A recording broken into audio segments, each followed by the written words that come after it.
Welcome everyone today to November's webinar, Mind the Funding Gap. My name is Rachel Witt.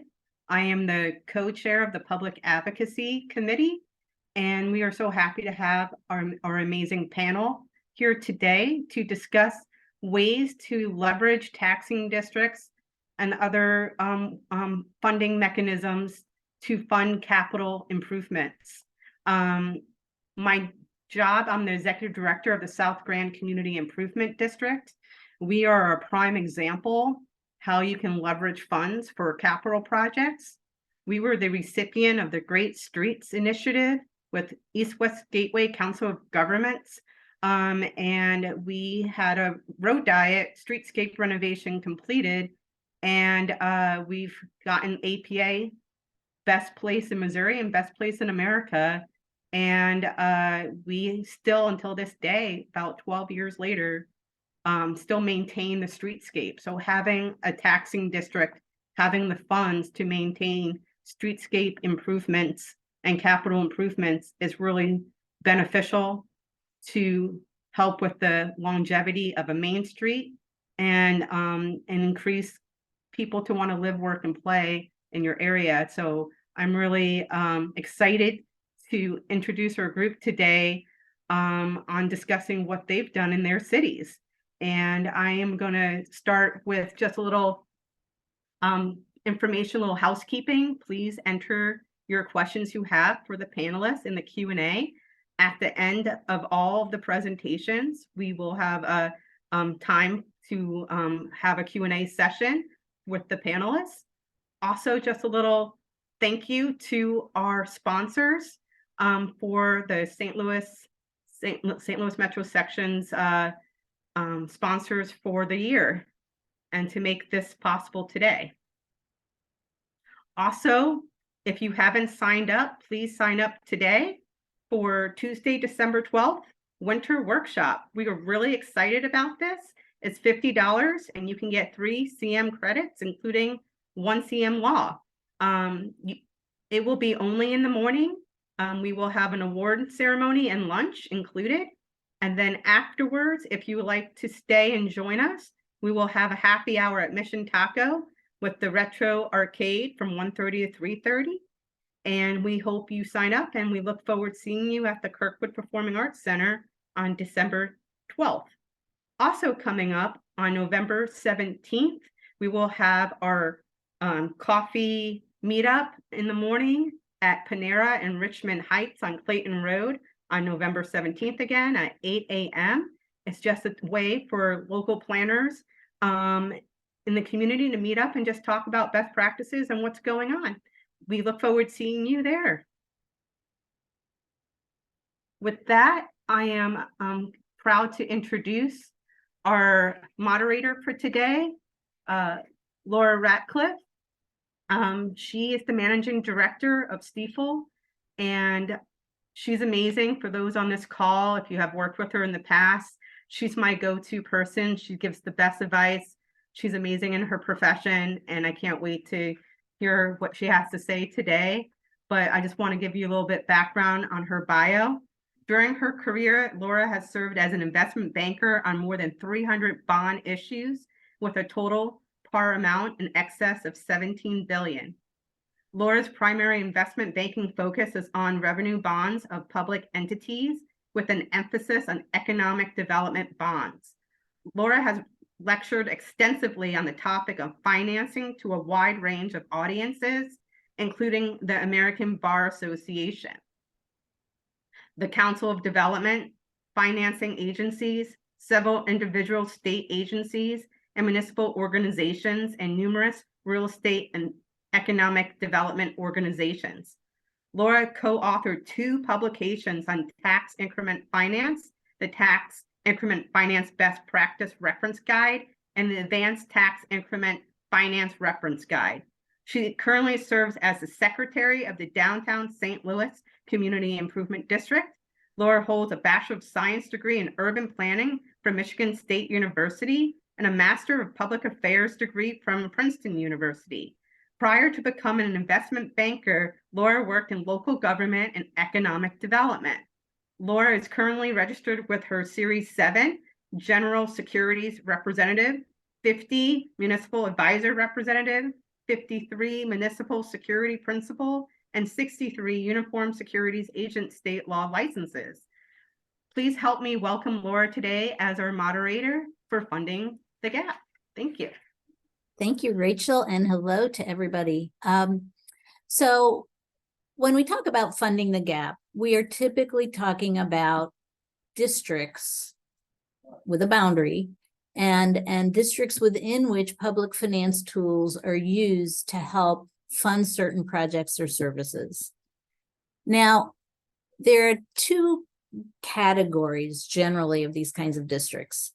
The first is within that defined area, within that district, you capture revenues from increased value that results from a new project. And these are typically capital projects. And when you build something, the increased revenue above the existing base level is capturable and can be used to help pay for or reimburse the cost of improvements within those districts. Typically, tax increment finance, it's tax allocation districts. There are a number of names around the country, but that's the general idea. It's existing tax rates or existing tax levies, so no new taxes, but it's new revenues from those taxes above the base. The second type is within a defined area, you might capture new revenues. And I further segregate that into two types. One is land secured, where you have a property tax or special assessment. So that new property tax or new special assessment is helping pay for whatever you're doing within the district. Or you can have revenue backed, sales and use taxes, food and beverage taxes, hotel motel taxes, fees like parking fees, and you'll hear more about that. And these defined areas, depending on what's going on within the district or what the needs are within the locality, these districts might be small, they might be single site, they might be as large as an entire city. And you'll hear some examples of how these districts are used in different ways. Now, when these districts are deployed, they should be deployed to achieve public policy goals. Always, that's my foundation. What we're talking about are tools. They are just tools. And nonetheless, I continue to hear people say wherever I go, we'd like to do a TIF. No. TIF is a tool. It's used to implement something. It's used to implement a plan to achieve public policy goals. And typically, in order to achieve those goals, it's used because there's a funding gap. And we'll talk a little bit more about that in just a moment. As Rachel mentioned, these tools can also be used to leverage other funds. We'll go through some examples of that. Think matching funds. Think of these district revenues being used to match other funds to help it, again, achieve these policy goals. Now, as we get into the tools, they're public revenues, and therefore their use is driven by statute, and the statutes define the permissible uses of the funds for the various types of tools. And so no tool is ideal. Right there, you can't do everything under every statute. And so oftentimes you'll see these tools being mixed or matched or layered. And oftentimes, even with that, you still need a little bit of legislative tweaking in order to make the tools work best for your project. I say legislative tweaking, that sounds easy and simple. It means going through an entire legislative process. But it is not outside the realm of possibility to go back in certain instances to the legislature. I'm working on a project right now in a different state where we had an entire statute written to create a tool just for the project we're working on. In Missouri, we thought we'd use these as examples, so because most of the folks on the phone are familiar with these. Tax increment finance, community improvement districts, transportation development districts, 3 types of tools commonly used. And I say Missouri, I say examples, but these are really replicated in with different names and slightly different statutory purposes and intents and permissible uses in various states. But think of these as general approaches to the use of these tools. In the case of tax increment finance or TIF, they're typically used for capital projects, not for services. And so you're building something, and TIF TIF dollars are being used to fund a gap. And the improvements, interestingly, can be public improvements and in certain cases, private improvements. That is not something you see often. That is not something you see in every state statute. Certainly public improvements being funded these ways is common. Now with community improvement districts or SIDs in Missouri, public improvements owned by the public sector, capital projects can be funded, but services can also be funded with community improvement districts. Same with TDD. Transportation Development Districts, public improvements, capital projects, and services. So starting with tax increment financing, again, this is based on Missouri, but you'll find this almost all over the nation. I think Arizona still does not have a TIF statute, but almost everywhere in the nation. There are certain requirements for the use of TIF, but were it not for the use of the tool, the project would probably not get built. That's a key policy finding that must be made. And it's used in specially designated areas that are blighted or conservation areas or economic development areas. Now, blighted areas, I think we're all familiar with what that means. Conservation area in the Missouri example is where there's a predominance of older structures. Economic development areas are areas in which economic development has not occurred at its possible level, at the level at which it could be achieved. But I put it in brackets because this is not tested has not been tested within the courts. A number of lawyers are not comfortable moving forward with TIFs using the economic development area designation, so it's in brackets. As I mentioned, public infrastructure can be used with TIF, and certain private development costs, such as land acquisition and site prep, may be eligible, particularly when you're, for example, remediating blight.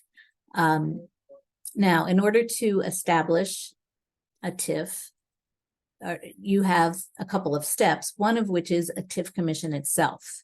The TIF commission receives the application and the presentation of the redevelopment plan, including costs and benefits. There are public hearing requirements. And then ultimately the commission makes a recommendation to the governing body in relation to this particular TIF plan. The governing body, then the city council or the county council Board of Aldermen will adopt an ordinance, approve an ordinance adopting a plan for the redevelopment area and the specific project being financed. Certain property taxes in almost every state can be captured above the base level for TIF. And in some states, certain sales and utility taxes as well. In Missouri, it's 50% of those sales and utility taxes, that's known as EATs. And these can be used, these revenues can be captured and used on a pay-as-you-go basis, or can be used to secure bonds. And that's the world I live in, is the bond world. Community improvement districts have a broad use of permissible project types, public improvements, plazas, parks, landscaping, certain transportation and utility improvements, some demolition and rehabilitation, particularly in blighted areas. And that's for capital. But again, we can do services with community improvement district money, security, business and tourism promotion, transportation, amenities. And in order to use this tool, there's typically a petition of property owners. In Missouri, we can use either a nonprofit or a governmental structure. Again, public hearings are required. There's approval by ordinance. And there's a broad array of revenue types that can be used. Real property taxes, sales taxes, special assessments, fees, rents, and charges, and bonds may be issued. I want to make a quick point about bonds. With community improvement districts, with transportation development districts, which we'll get to in a moment, with TIF, property taxes are often a component of the repayment.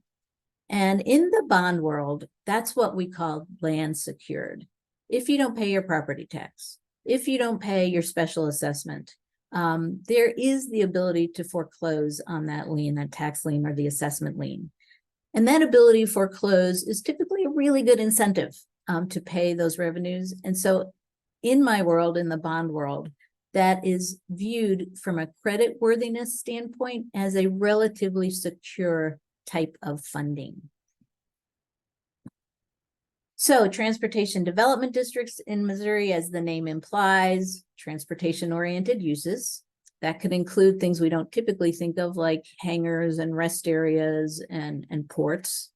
Again, the process includes petitions.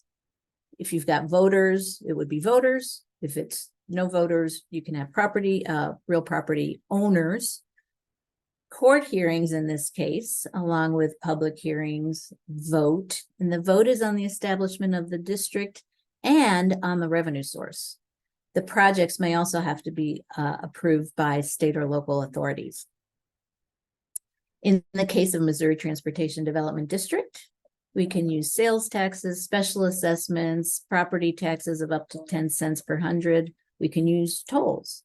And again, bonds may be issued.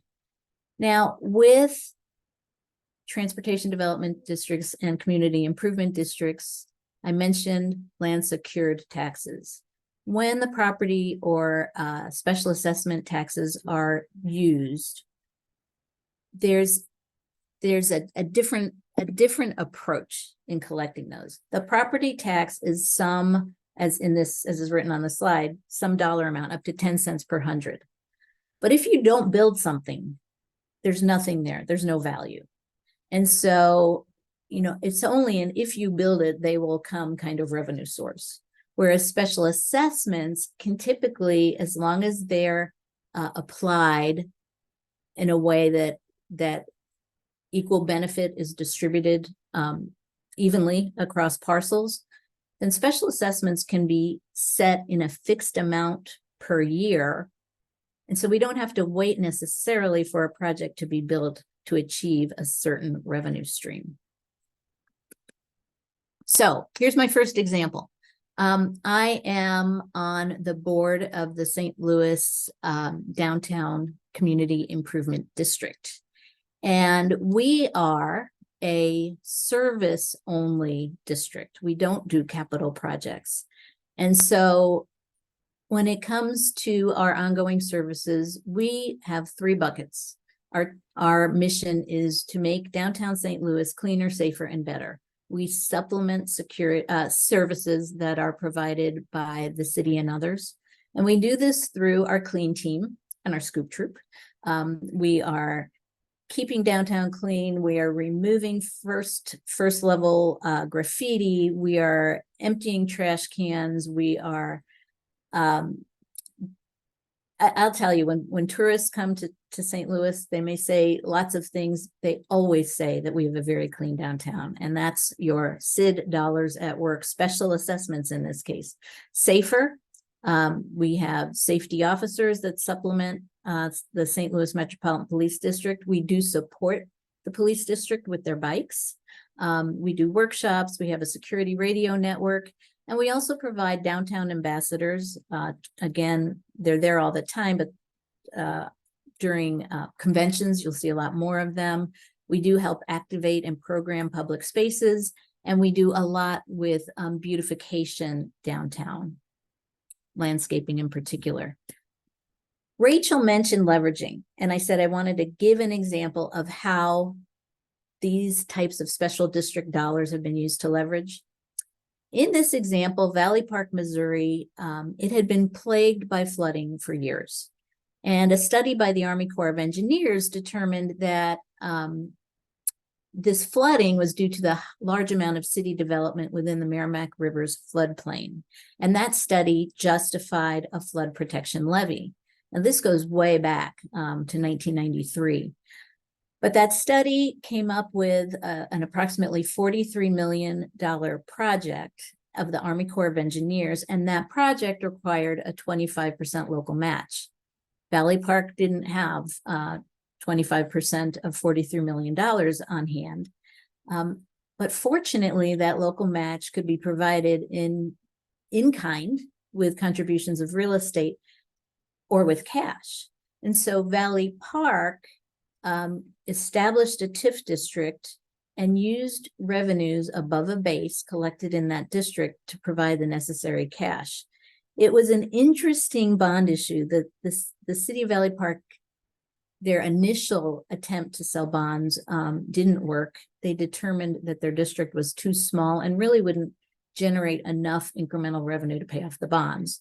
So they enlarged their TIF district. It is a very large part of the city, but it's a part of the city that benefits from the flood levy. And because of that protection, so much more economic development has been able to occur that the bonds are, I shouldn't use the word doing swimmingly, because it would be the opposite. They're high and dry. How's that? They're doing very well. So with that example of leveraging, I want to stop sharing my screen and turn this over to Alyssa Alt. So as Alyssa begins loading her presentation, let me tell you about her. Alyssa is in Denver, and she's the manager of the Curbside and Parking Group within Denver's Department of Transportation and Infrastructure. She leads a team of dedicated professionals focused on managing and adapting the curb to meet the needs of the city, and she oversees the operations of Denver's meter system, public parking portfolio, and parking and mobility permit systems.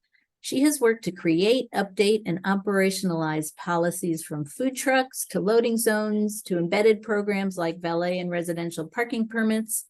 And prior to her work with the city, she managed operations for a local CarShare organization, Colorado CarShare, formerly Ego CarShare, bringing this mobility option to Denver. She is a PIPTA board member, an education and training committee co-chair, and a board member of Women Industry Leaders. With that, I'd like to welcome Alyssa. Thank you. Thank you. I'm just going to apologize up front. I'm getting over some COVID, so my voice is a little raspy. So if I need to repeat anything, please somebody let me know, and I will. Again, Alyssa Alt, and I'm here to talk about our Denver's Transportation Special Revenue Fund, really trying to advance mobility and using our on-street parking system to do that. See, just a little bit of an outline of what I'm going to talk about today. I'll just set the stage about what Denver is and where we are, how we got to where we were, building a little bit of buy-in, what the outcome is, and where we are today. So again, Alyssa Alt, I manage our curbside and parking team, which is in the Department of Transportation and Infrastructure within the city and county of Denver. Denver is a city and a county, so we are a little bit differently organized than a lot of cities. So we have all of our operations are within one jurisdiction.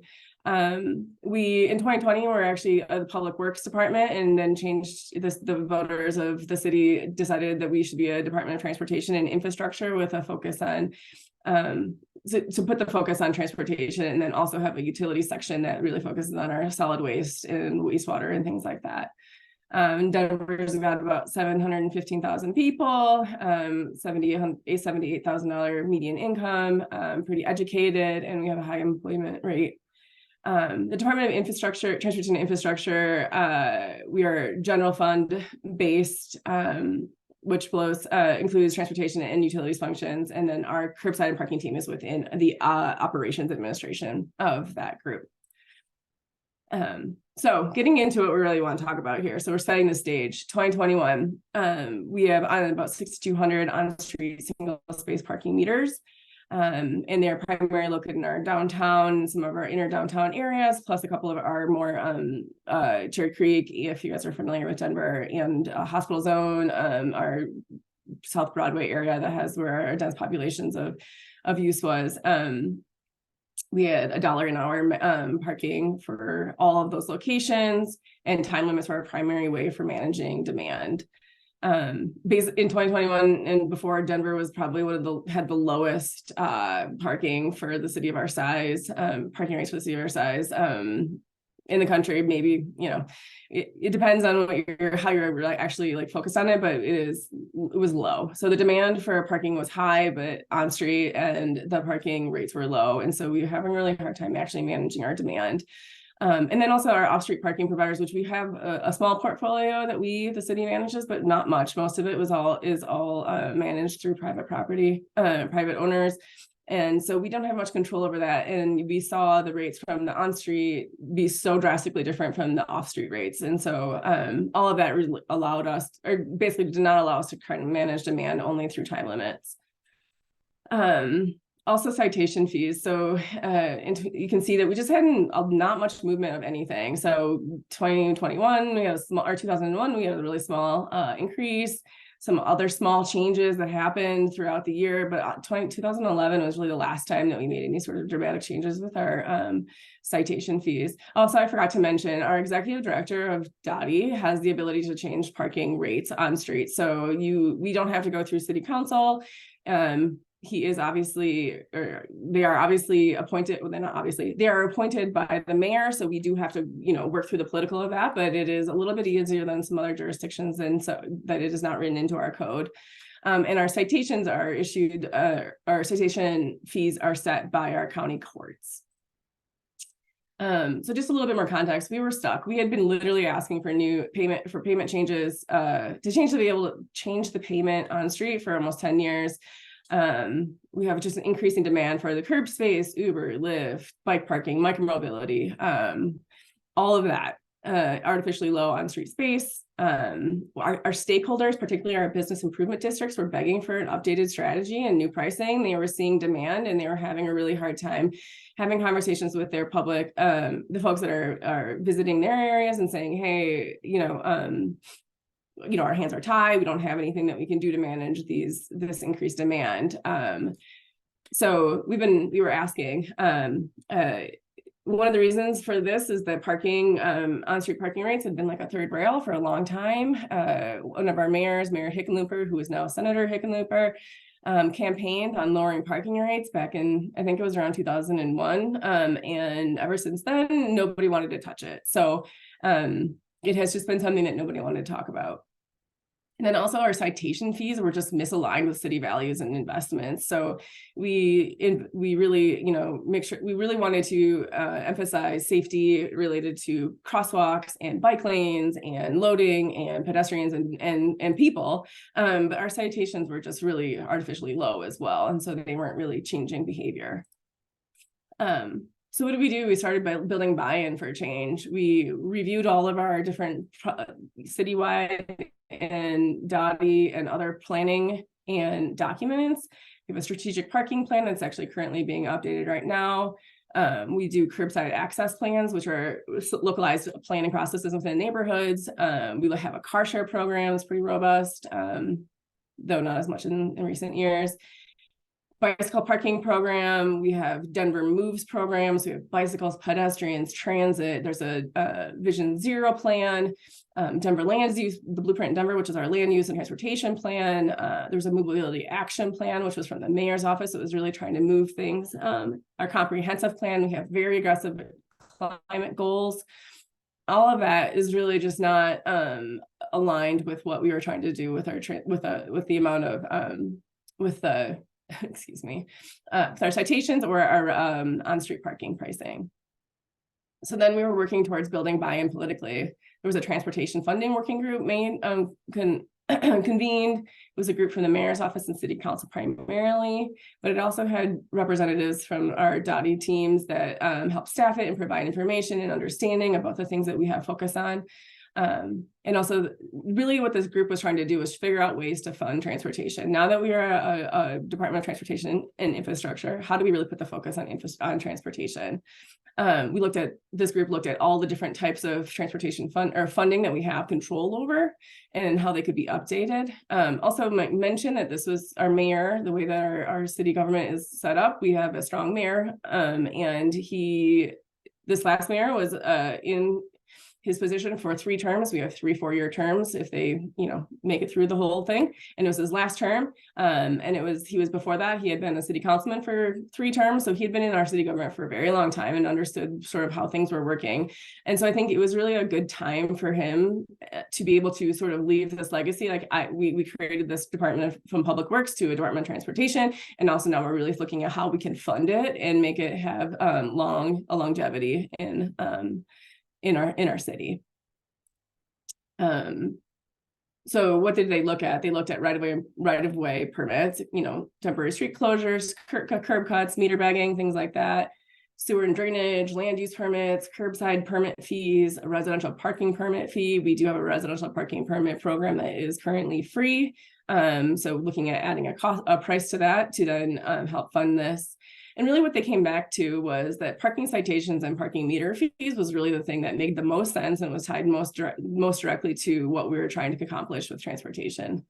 So that's where the focus went. So where we landed was a special revenue fund. So basically any increment over and above the 2019 levels of revenue, with a mild escalation year over year for on-street parking and citations, would go into a special revenue fund for transportation specifically. So basically we were able to, in 2022, in January 2022, we increased the meter rate from $1 an hour to $2 an hour citywide. So that was a big change that doubled the price of our meters, which is still not quite enough. And we are working towards figuring out a better management strategy of what we need from like a performance-based pricing. So depending on how much demand is in an area, we would change the prices fluctuating throughout the day. But this is a really great way for us to start. So $1 to $2, and then we increase citations and we focus on the citations that really met our city values and goals. So tow-away zones for safety. So those were increased by 50%. So from $25 to $50. So if that's like parking at corners, so you're obscuring sight lines, that's doing things like parking in bike lanes, parking in crosswalks, parking in areas that just don't fire lanes and things like that.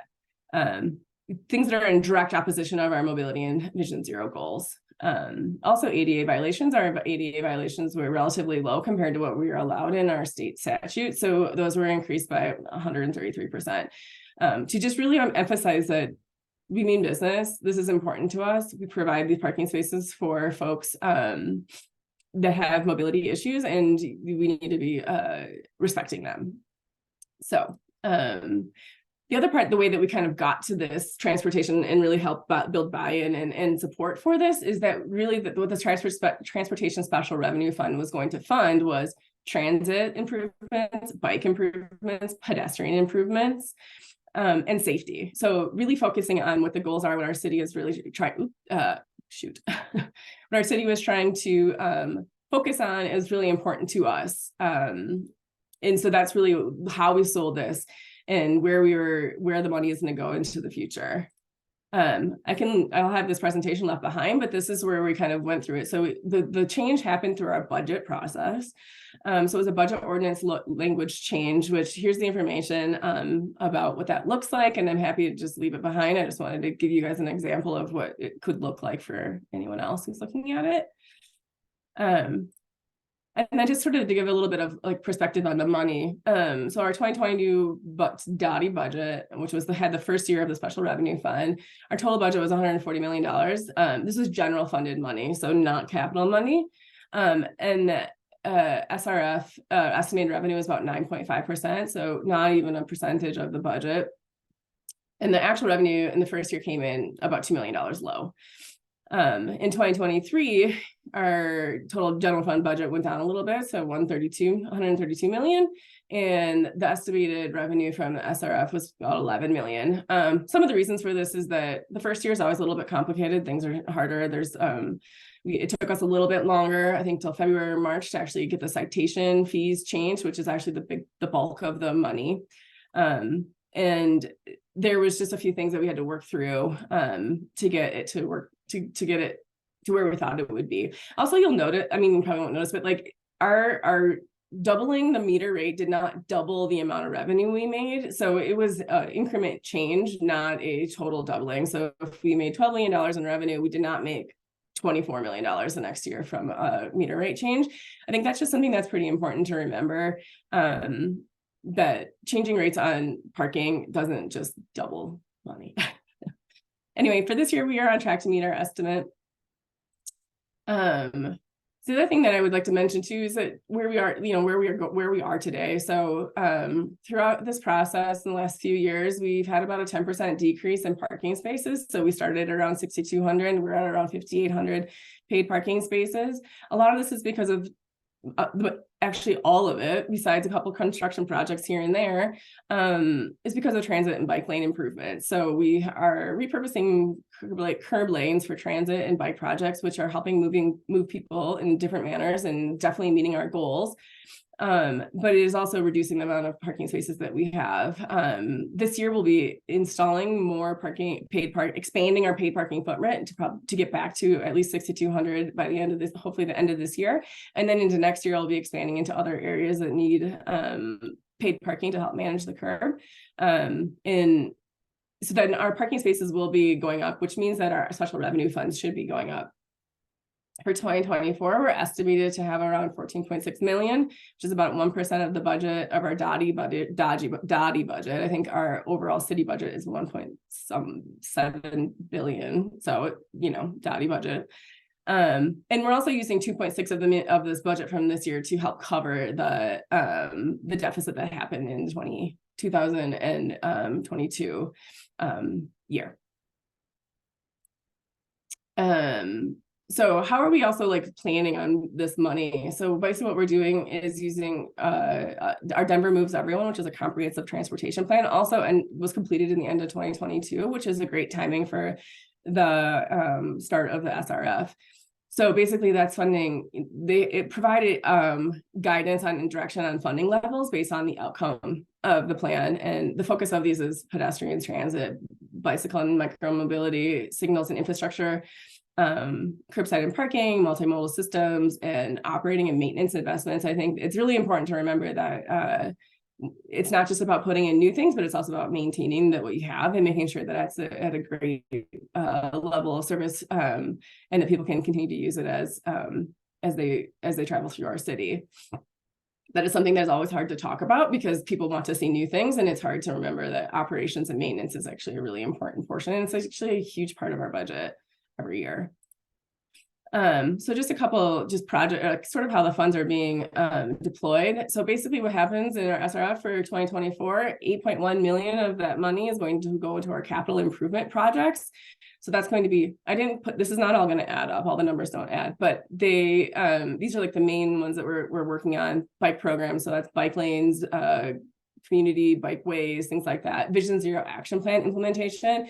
There are a lot of specific actions that are happening to help improve safety, whether that's speed humps, or we're doing a very big Denver recently passed where 20 is plenty, so 20 miles per hour. So changing street signs out for that. It's a huge project that's going on. Safe routes to schools, putting a bunch of investment into that program, making sure that kids have ways to get to school without having to drive or be dropped off. Denver Moves Transit, so improving our transit program that is probably focused on transit stops and things that we have more control over, because we do have a regional transportation district that manages our transit program, but it could be buying up some service to make sure that we are focused on that. Lots of plans and studies. There's a lot of things you have to plan for to then actually implement, so we can use capital funding for plans and studies moving forward. And then traffic calming and pedestrian improvements is a big one. We've done a lot of traffic circles within our cities and our different bike routes, and different ways to try to help slow down traffic and move it forward. Parts of the other parts of this money will be used for operational needs. So 6 full-time employees, inspectors, signal techs, etc.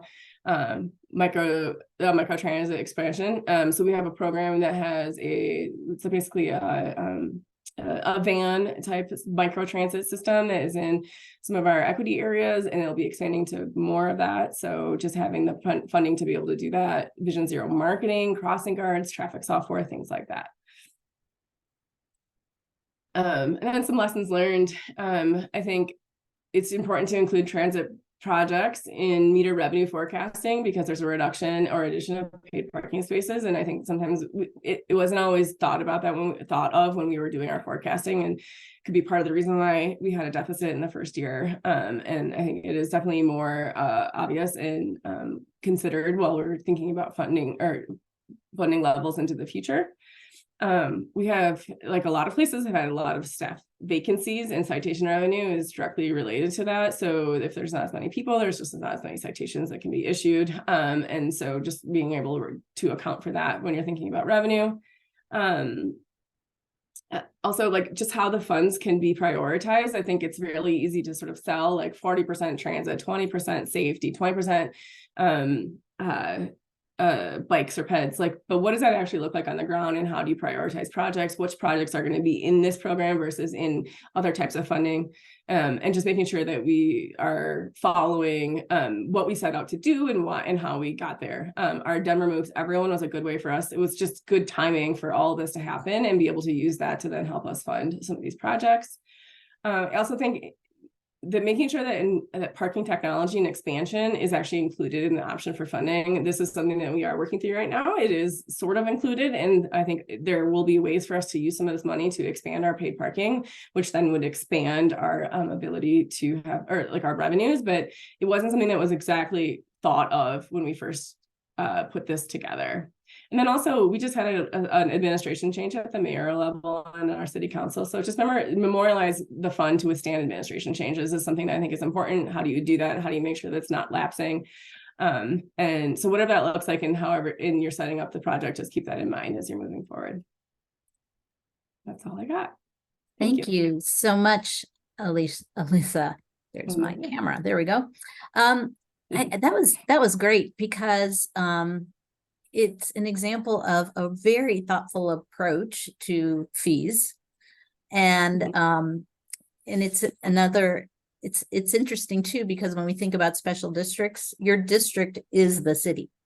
Right. It's so it's a very large special district, but as we bring it home to ourselves, I think it's a great example in our own communities of maybe thinking outside the box a little bit in terms of what the fees are within these districts, how we can use them to achieve our goals. And then the piece that struck home was the ongoing administration. It's not a one and done. It's something that lives on and on. So thank you for that. So next we're going to go to Milwaukee, and we have two guests from the city of Milwaukee, Ken Little, Neighborhood Business Development Manager, and Matt Rejc, Commercial Corridor Manager of the city. Ken is the Neighborhood Business Development Manager in the city's Department of City Development. In this capacity, Ken is responsible for the development and implementation of Milwaukee's neighborhood commercial revitalization strategies, including administration of the city's commercial revitalization grant programs, and oversight of the city's network of 31 business improvement districts, or BIDs, and 10 neighborhood improvement districts, or NIDs. With more than 30 years as a professional in the community development arena, Ken has worked with various community-related capacities in banking, nonprofit, and the governmental sectors. Matt Rejc is the Commercial Corridor Manager, and he has more than a decade's worth of municipal planning experience, starting with the city of Urbana, not far from us in downstate Illinois. He was most recently the Assistant Director of City Development for the city of Racine, Wisconsin. He has an undergraduate and master's degree in urban planning from the University of Illinois at Urbana-Champaign. And with that, I welcome you both. Thank you. Thank you very much. I'll kick things off here, and the way we'll handle this is I'll go through some of the boring details, some of the more administrative statutory information about business improvement districts and neighborhood improvement districts as they're utilized in the city of Milwaukee.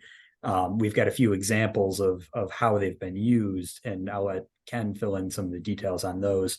Just right off the bat, recognizing that much of our audience is from Missouri, the way business improvement districts and neighborhood improvement districts work through Wisconsin statute, they would effectively both be CIDs in the Missouri context, with the exception that really the only funding mechanism that they have is through special assessment of property owners.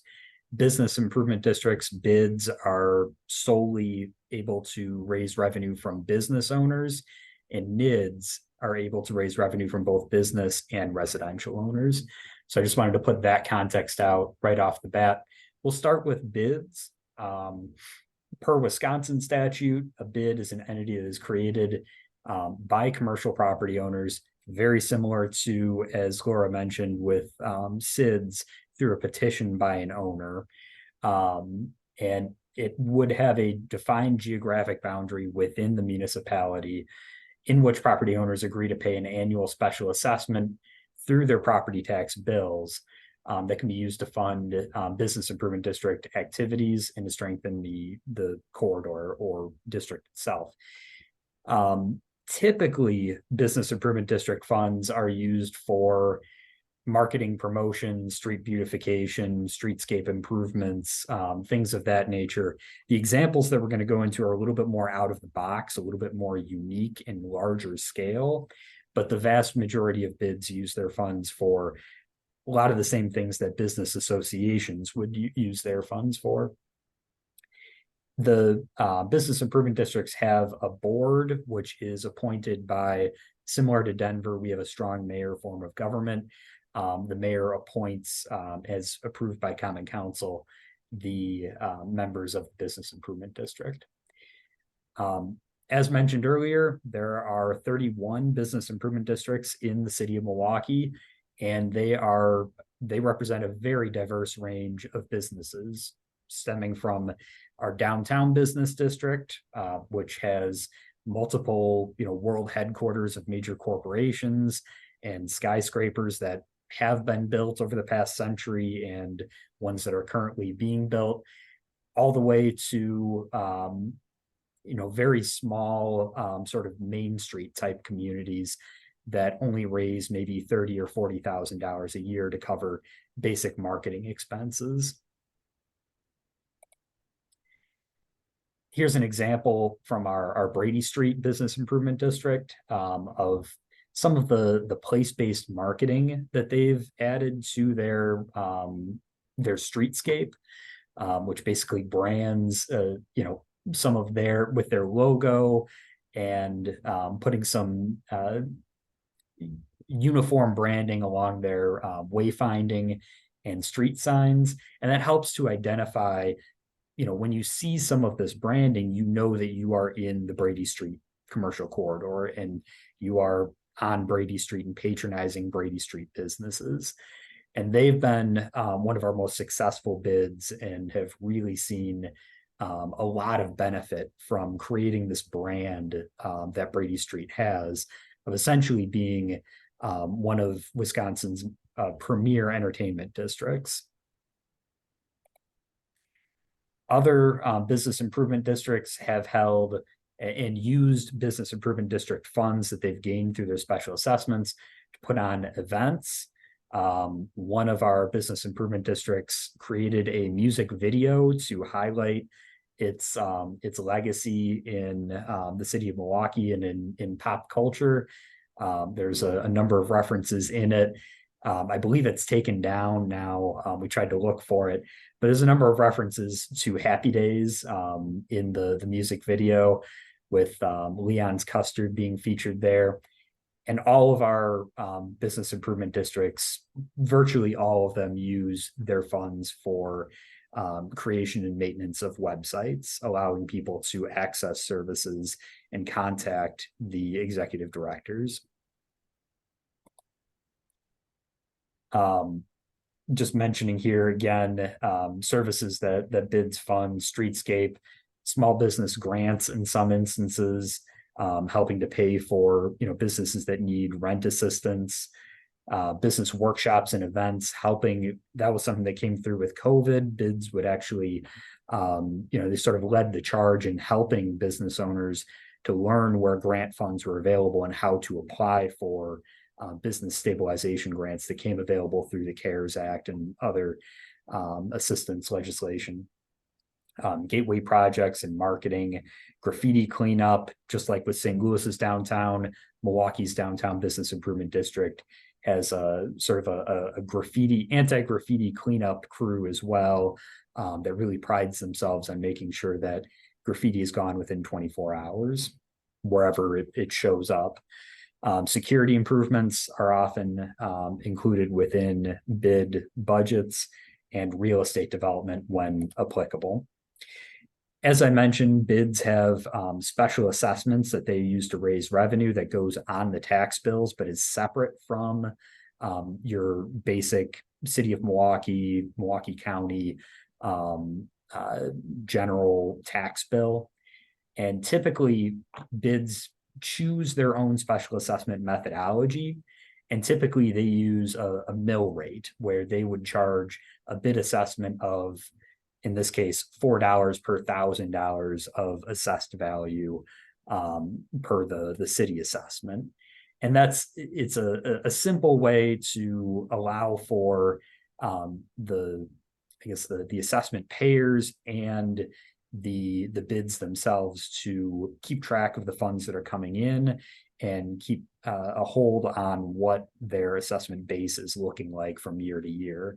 Some of the bids do have more complex assessment methodologies, and that in some of our examples here that we're going to talk about, it's necessitated to ensure that repayment of loans and other special financing is taken into account in the assessment methodology.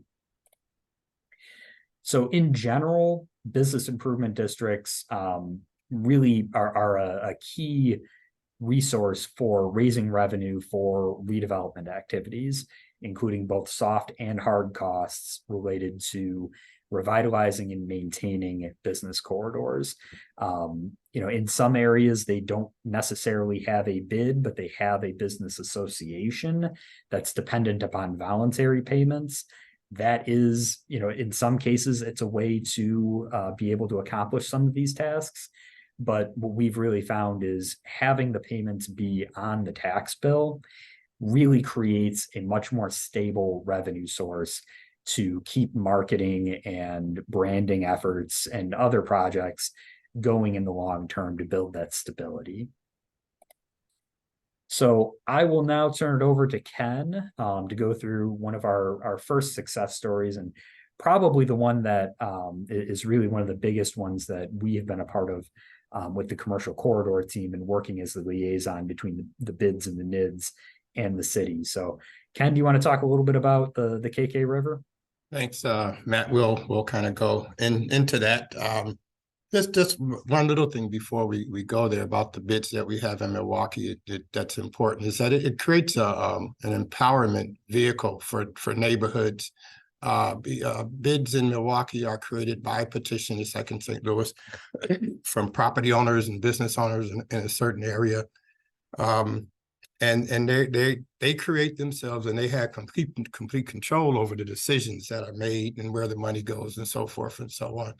So one of our bid success stories we think is a unique story about the Kinnickinnic River.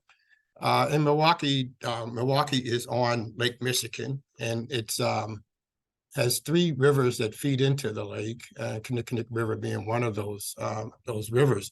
But back in, I think it started probably around 2005, in anticipation of a major project that was the dredging of the Kinnickinnic River. The EPA and Department of National Resources in Wisconsin anticipated $22 million cleanup project that they provide some funds. And there was 170,000 yards of contaminated sediment that had come from decades of industrial pollution. Milwaukee is a manufacturing town, and those things were happening. And so there was a portion of that fund that had to typically be matched by the city. And that's why they set up the bid, and they went on to assist with cleaning up the river. Next slide. You can see the condition of the river when they started this project. Basically, it was just being abused. It was not being utilized. And so they set out to dredge. I think at one point the river was, I saw 8 to 10 feet below the Lake Michigan level, and it was pretty much drying up. Right?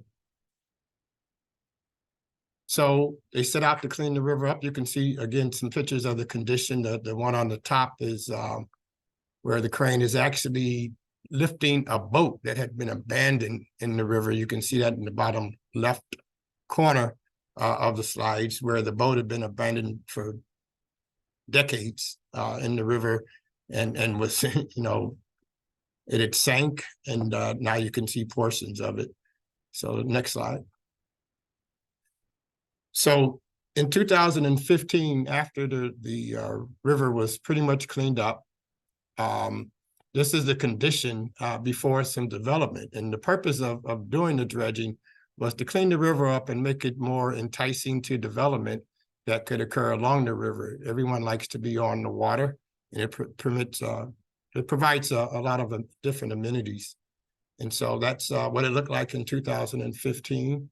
And as a result, in 2022, this is what it looked like last year. There was new development that was created on the land that was right there adjacent to the river.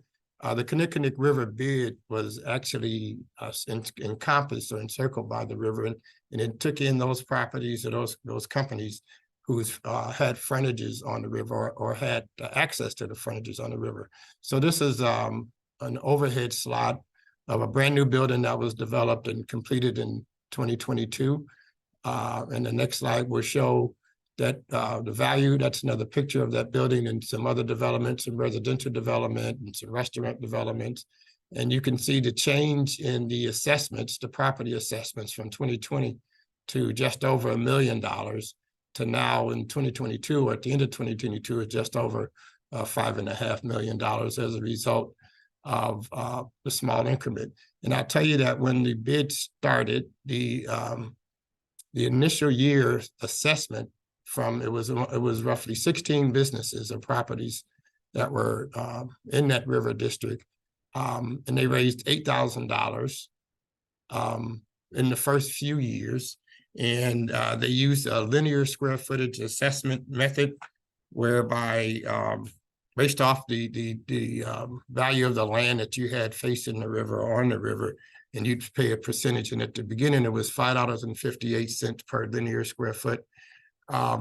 Now that the development has started, has really been completed almost, and the assessment values have gone up, they've reduced their assessment, their basic assessment, to 98 cents per linear square foot. It's reasonable prices for the businesses that have benefited for that. They also have another portion of it that because what happened was that the city of Milwaukee provided bond funding to pay for the cost of the dredging, and they also put a portion of the assessment to the property owners as a percentage of the loan that they would benefit from. So that's the Kinnickinnick River project. Excuse me. Another big success story was Milwaukee's River Walk, the development of the River Walk. You can see some pictures. This is a picture from 1922. This is on the Milwaukee River, which is another one of the feeders into Lake Michigan, contributors to Lake Michigan. And you can see the buildings that were abutting the river. There's just nothing that is there. So I think it was in 1988. It's another picture of what it looked like. This is a more recent picture, probably in the 60s, 70s, where again you had this is the river that goes right through downtown Milwaukee, and there was nothing that was there. And so in 1988, the then Mayor John Norquist committed to change the way that the Milwaukee looked at its rivers, its waterways, and they created the Riverwalk Initiative, where basically it was providing a connection to the river from the downtown developments that would be occurring. Yeah, the city basically put a requirement that any property that had a river frontage would be responsible for creating a river walk on the portion of their buildings that was abutting the river. And the mechanism to help the businesses pay for that was created through business improvement districts. And so a business improvement district, the first one that was created to do this was bid number 15. And the objective again was to do provide a funding source to develop the river works, the river walk in the city of Milwaukee. And the bid was created. Bond funding again was utilized to actually build out the river works.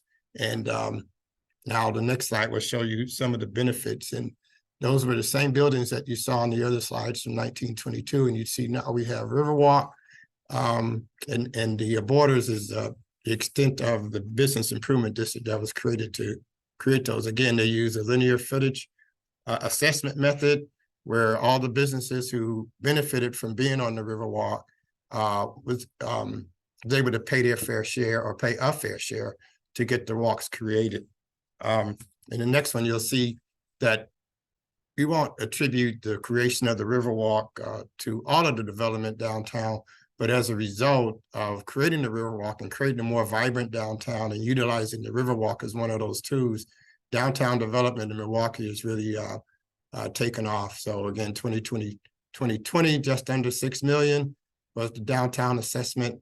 Now it's over 6.5 million, and it's still growing. The property on the bottom left is a building that's under construction as we speak, that's kind of facing the lake. And both of those are both buildings that are now that are part of downtown. And downtown development has created an increase in population. Now more people are moving into downtown Milwaukee. And $4.6 billion in public and private investment since 2010. And all of these are benefits created through business improvement districts, created through funding mechanisms that were created that were over and above our regular city property tax business collections. So now, back to right. Yep. I'll go through again. That was the commercial side of the special taxing districts in that's authorized in the state of Wisconsin and the city of Milwaukee.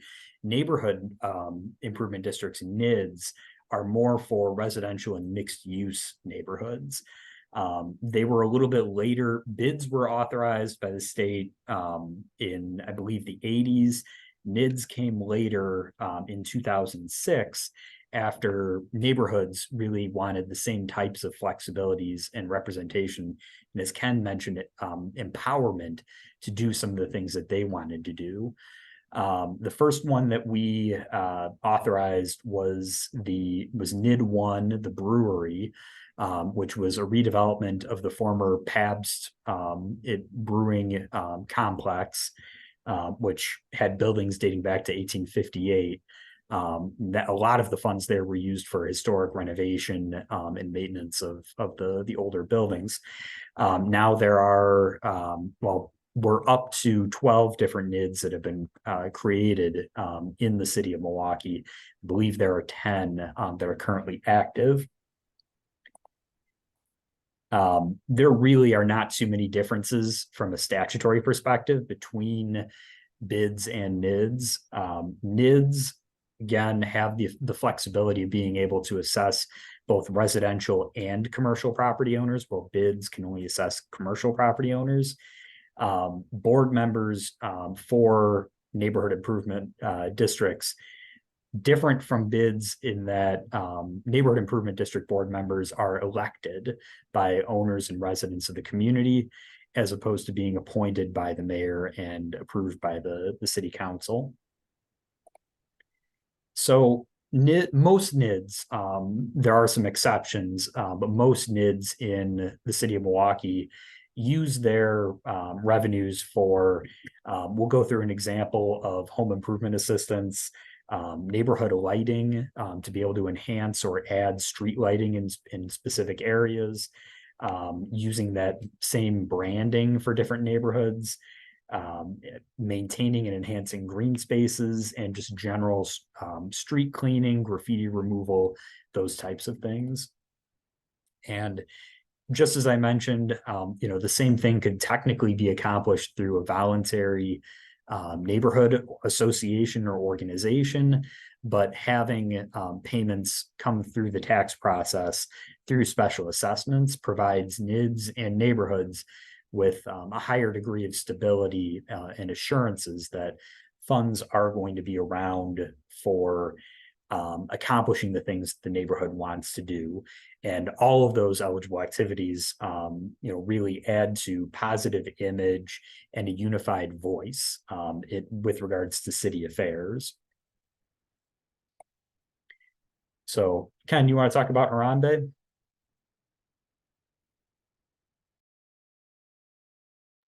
Sure, just real quickly, Harambe was one of the newer NIDs that was created. It's a historic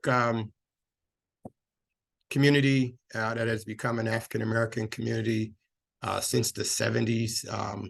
Again, Milwaukee is a blue-collar town, manufacturing based, and so forth and so on. So the Harambe neighborhood created a neighborhood improvement district. The community population was aging.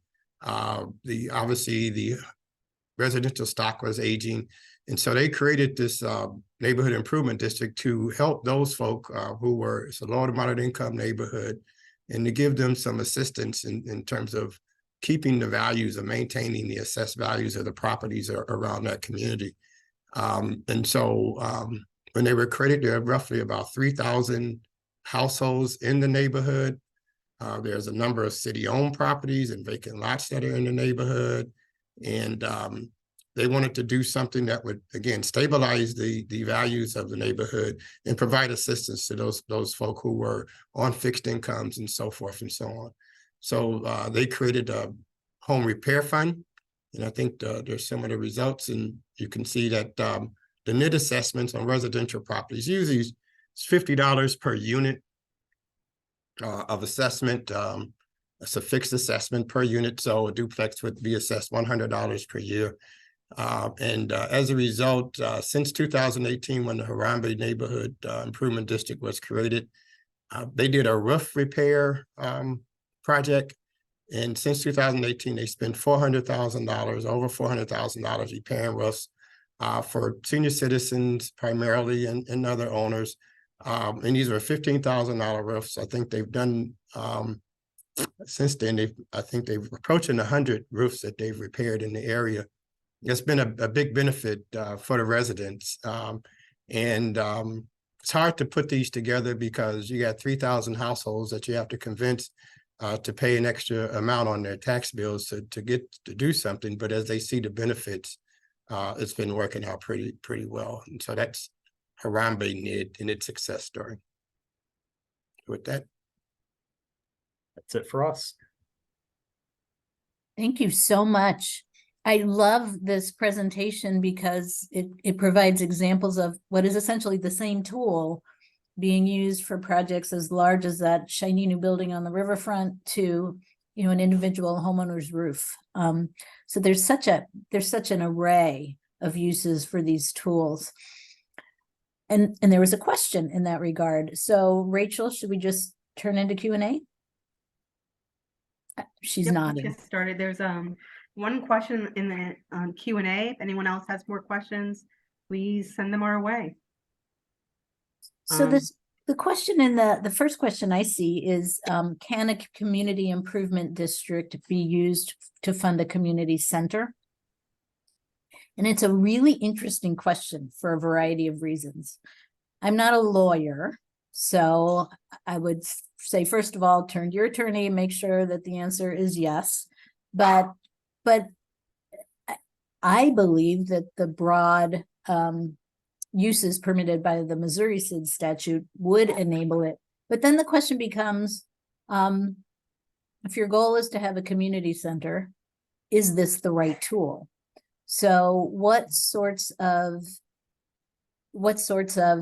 improvement district creation rigmarole do you have to go through? Is there a petition process?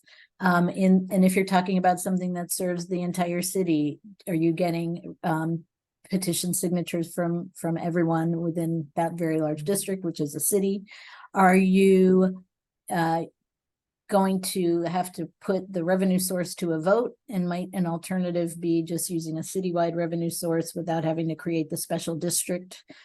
So those are some of my thoughts, that it takes a little more conversation and thinking. But Alyssa, Ken, Matt, Rachel, other thoughts in that regard? In Milwaukee, the answer, can you do it?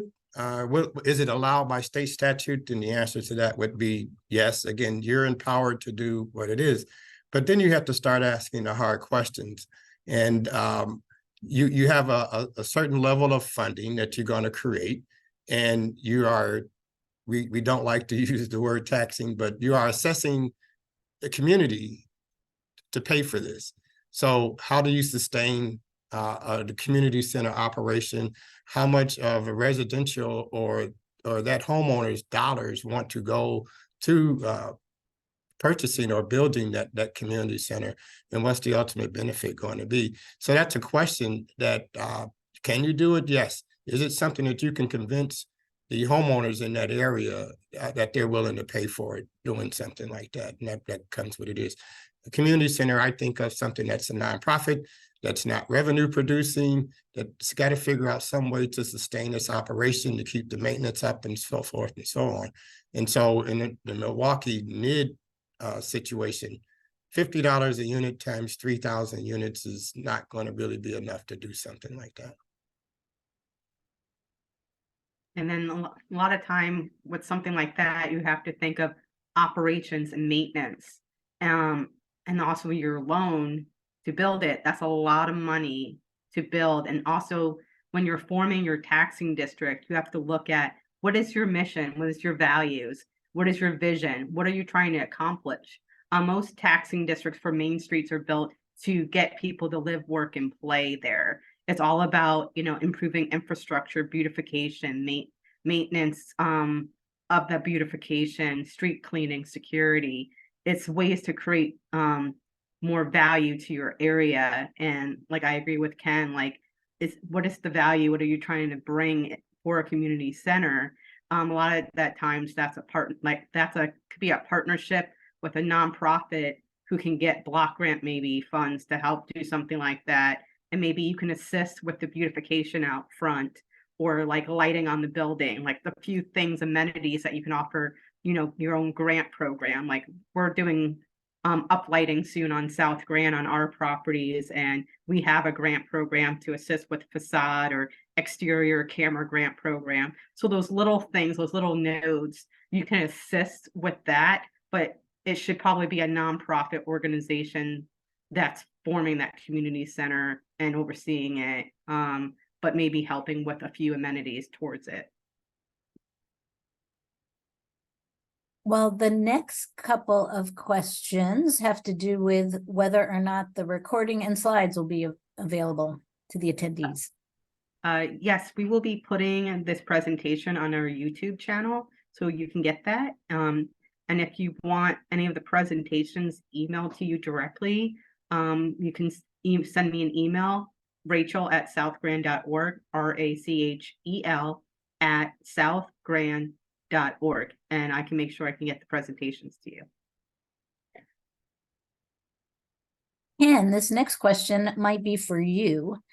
It asks, how would you best make the case for a business development district in Illinois, which would result in a modest sales tax increase? It would include the main commercial street and the downtown. Well, for mine, a third of our budget state sales tax. So we do a 0.5%. We could go up to a full %. So it's also dependent on what your projections are and how big of an area and what you're bringing in. Look what happened with COVID. You just never know what's going to happen with the economy, with your income stream, with just relying on sales tax. I'm a big proponent, if you're forming it, to do both, how we can in Missouri. So 2/3 of our budget is from the property owners with an assessment rate. We do it based on square footage. And then a third of our budget is from state sales tax.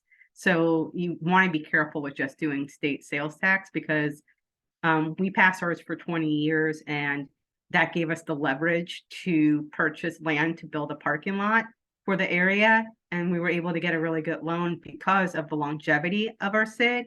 And if you pass it for 20 years with just sales tax, I think it'll probably be really difficult to secure a loan with any projects you want to do because you don't have concrete numbers coming in and what that could be. You know, and I think part of this question might might be asking about effectively how to convince the voters that this sales tax increase is a good thing. And, you know, I think of Ken and Matt's presentations where they showed measurable improvements in terms of assessed value growth or improved buildings. Ken or Matt, you might want to comment on the benefits received. Yeah, our process is a very inclusive process. Those again, a business improvement district is a specific geographic area, a limited space, and everyone who owns property in that district has to be notified that there's an attempt to create this district. And we push people to on the front end that this is really a community organizing event, that you have to go in and you have to inform people of what you are trying to do, what you are trying to accomplish, and you need to have them participate in that process. You have to create an operating plan that says, here are our objectives, and here are our goals, and everyone who's going to be paying into this get a chance to weigh in terms of creating the operating plan. And once you've created the operating plan, then again, everyone who is going to be in that district has to receive a copy of it by certified mail to get informed. Then they're allowed to come to a public hearing to say what it is, how they feel about it. So it's community organizing. It's you have to get the buy-in of the people on the front end before it's going to go through. And once it goes through, it's there until someone decides they don't want it anymore. So I don't know if I clearly answered that question. You make such a great case when you mention community organizing. I mean, think about all of the information we receive nowadays, and it's so hard to know what is fact and what is fiction. But that face-to-face, that interaction, getting to know your community, and then delivering this message can really be worth so much. Okay. And so in Milwaukee, again, those people who would be in the district, 40% of them can petition the city to say, we don't want this. And it stops right there.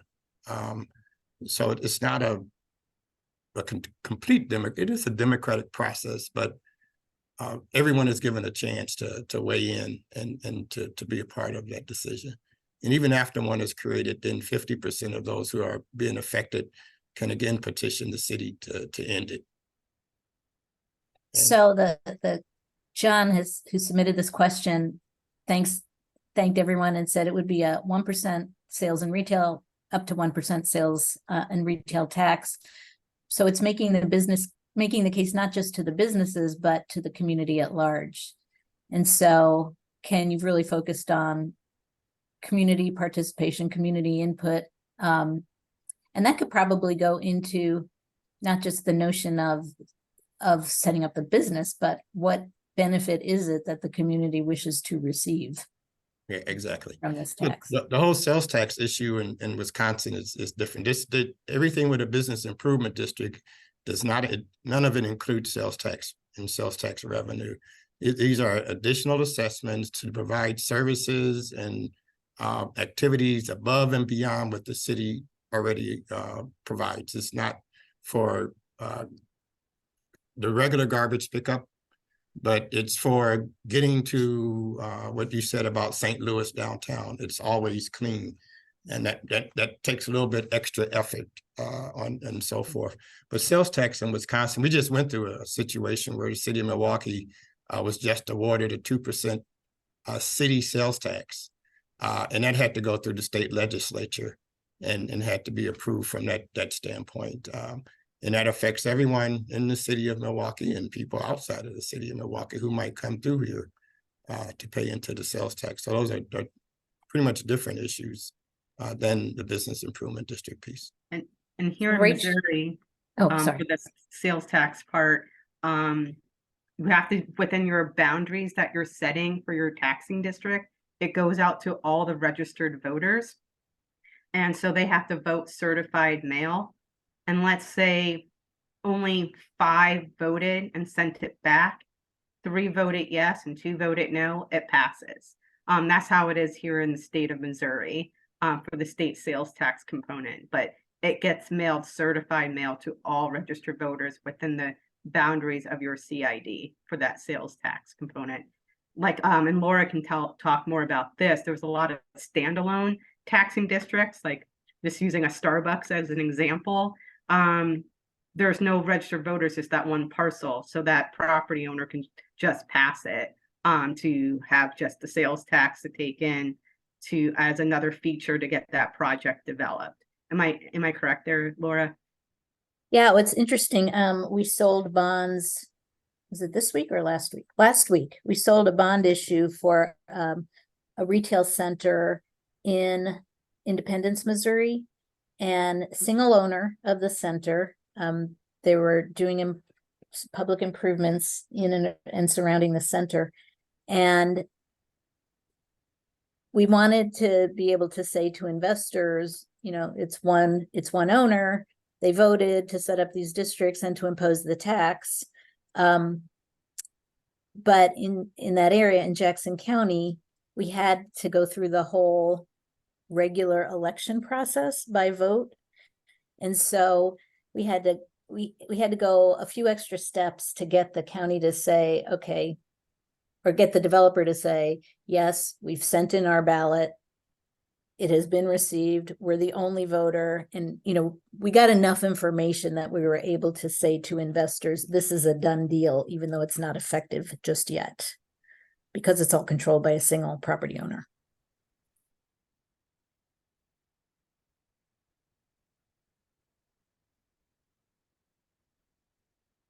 Rachel, there are questions about CMs.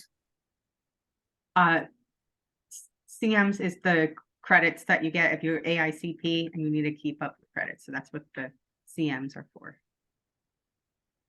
Okay, so will they be claimable for the webinar and the CM numbers? For this one today, I'm not sure. Mary, do you know that?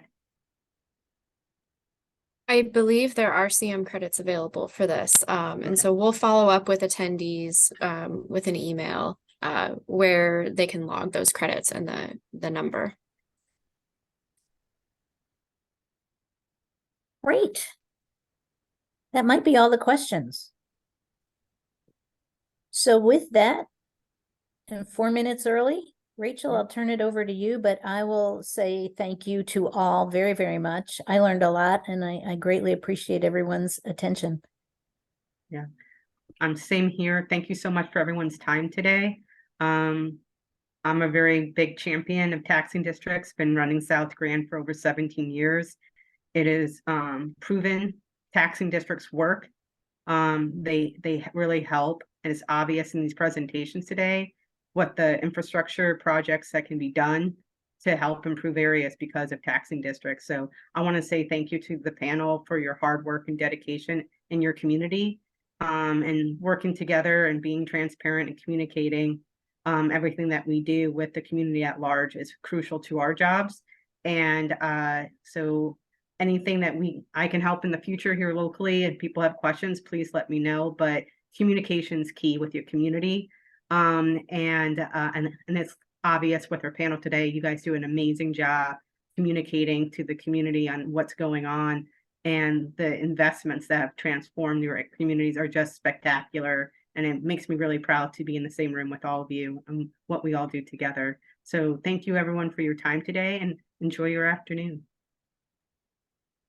Thank you. Thanks, everyone.